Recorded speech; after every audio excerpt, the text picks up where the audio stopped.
January of last year, Dave Thomas, founder and spokesperson of Wendy's hamburger fast food chain, died. He was 69 years old. You know, the average life expectancy in the United States is 77. Wendy's spokespersons, however, denied any relationship between the bacon double cheeseburgers, another fast food fare he hawked on television, and his earlier near-fatal heart attack or his earlier quadruple bypass operation. Every minute, an American clutches at their chest in terror and keels over dead from a heart attack. Strikes down 500,000 Americans every year. Heart disease has been the #1 cause of death for men and women in this country every single year for the last 7 decades. The #1 cause of death in these United States. And soon, thanks to the export of our diet around the world, sought to be the #1 cause of death in the world soon. Now contrast Dave Thomas with Jay Dinshaw, founder and spokesperson of the American Vegan Society. Just a tireless advocate for the animals, a true inspiration. But I never got to meet him because he died too, apparently of a heart attack. He was 66 years old. What? Died of a heart attack? How? Never ate a burger in his life. Raised vegetarian vegan for 40 years. Made me stop, gave me pause. Went, got my cholesterol checked, and wanted to head over to the medical library to see if there's anything new in the medical literature that could help me explain Jay's death. I mean, last time I checked, we were doing pretty good. I mean, was Jay's death just a fluke? So this talk is a product of that review. I started by looking at mortality rates, comparing the death rates of meat eaters to vegetarians to vegans. Vegans are vegetarians that strive to exclude all animal products from their diet, including eggs and dairy, most often for animal suffering concerns. Well, if you look back at the vegetarian literature, you'll see all sorts of kind of circumstantial evidence based on kind of indirect guesses as to how we as vegetarians were doing. So you could point to research that said that, for example, those that ate lots of fruits and vegetables lived longer, and hey, we eat lots of fruits and vegetables. It's not actually the same thing as following real live vegetarians and vegans. I mean, what we'd like someone to do is take a few thousand of us, follow us out for a few years, and kind of see how we do. Now, one could make guesses as to what one might find if someone did something like that. Take, say, our cholesterol levels, for example. We've known for over 50 years that vegetarians have much lower cholesterol levels than meat eaters. Based on those levels, vegetarians should have maybe half the heart disease mortality that meat eaters do, and vegans should have practically none. Right? But is that true? Again, we really didn't know. But, I mean, sounds good to me. I mean, after all, cholesterol is the single biggest risk factor for heart disease, and hey, we've got the lowest cholesterol, right? It doesn't take a rocket scientist to kind of figure it all out. Unless, of course, there was some kind of adverse effect of vegetarianism somehow counterbalancing our low risk. But otherwise, we should be just cruising. Well, let's think of some of the other risk factors for heart disease. Cholesterol, we've got less cholesterol. Obesity, we've got less obesity. Diabetes, we've got less diabetes. Hypertension, we've got less hypertension. We eat more soy, more fiber, more antioxidants, less animal protein, and hey, don't we have lower stroke rates and cancer rates too? We should just be kicking tush in the whole mortality department. So anyway, I got this email from FARM, the Farm Animal Reform Movement, an animal rights group in Washington, D.C., and they were compiling their annual table of American deaths for which the consumption of animal products represent a substantial contributing factor. And so they asked my medical opinion as to exactly which diseases those were. So I said, aha, finally, a chance to go to the medical library and see if indeed there's anything new that could help explain Jay's death, to answer that nagging question about Jay Dinshaw that continued to haunt me.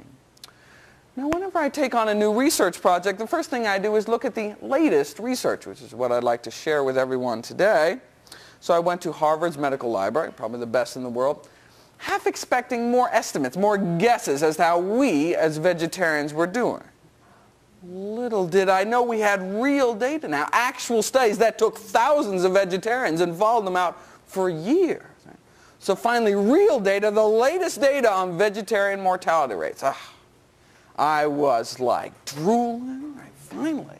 Maybe we were doing even better than our estimates, right? All right, well, this is what I've been waiting for. A study of 8,000 vegetarians followed for 18 years. Ooh. I didn't wait to go back to my seat, didn't wait to go home. I just stood there in the newly received journal section. This was just published last year, 2002, and read it. I stood there and my jaw dropped. Stunned into silence, shocked at what I saw. They reported no difference between the mortality rates of meat eaters compared to the mortality rates of vegetarians. No difference.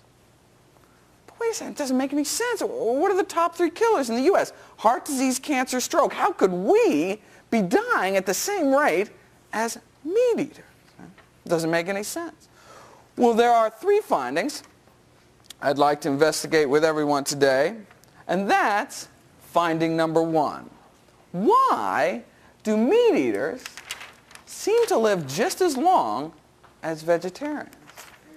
And not only did vegetarians not seem to live longer, they had basically the same cancer death rates too, the same number of colon cancer deaths, the same fatal stroke rate, and this is what I've been worried about, the same rates of fatal heart disease. They found no difference in the risk of dying from a heart attack between those that ate meat and those that didn't eat meat. I'm saying, doesn't that go against everything we know, though? Right? What about our cholesterol? What's counteracting all of our natural potential as vegetarians? Right? Now, we don't have more heart disease than meat eaters, but certainly more than we should. Right? So I went down the list of mortality rates for all the other diseases. Same mortality rates from stroke, heart disease, same, different, same. Okay, well, at least out of the list of the top dozen or so things people die from, there were at least 2 classes of diseases for which the mortality rates were significantly different between vegetarians and meat eaters. Unfortunately, they were not in our favor. Some of the data suggested that vegetarians seem to have a 50% greater risk of dying from breast cancer, for example. But that was explained away by the fact that vegetarians tend to have less children, which is a well-known risk factor for breast cancer. So vegetarianism probably has nothing to do with breast cancer mortality. I just want to make that clear. But the second finding is less easy to explain away. They found that vegetarians had over twice the risk of dying from degenerative brain diseases like Alzheimer's disease. What? Well, first of all, the fact that the only 2 differences were more vegetarian deaths, that's upsetting in itself. But what's this about vegetarians having twice the risk of dying from mental and neurological disease? I mean, when I first saw this, I said, these have just got to be some kind of weird random flukes, right? Because it doesn't make any sense. Well, this is the latest published results, but it actually takes like a year to go to publication. So this data is like years old by now.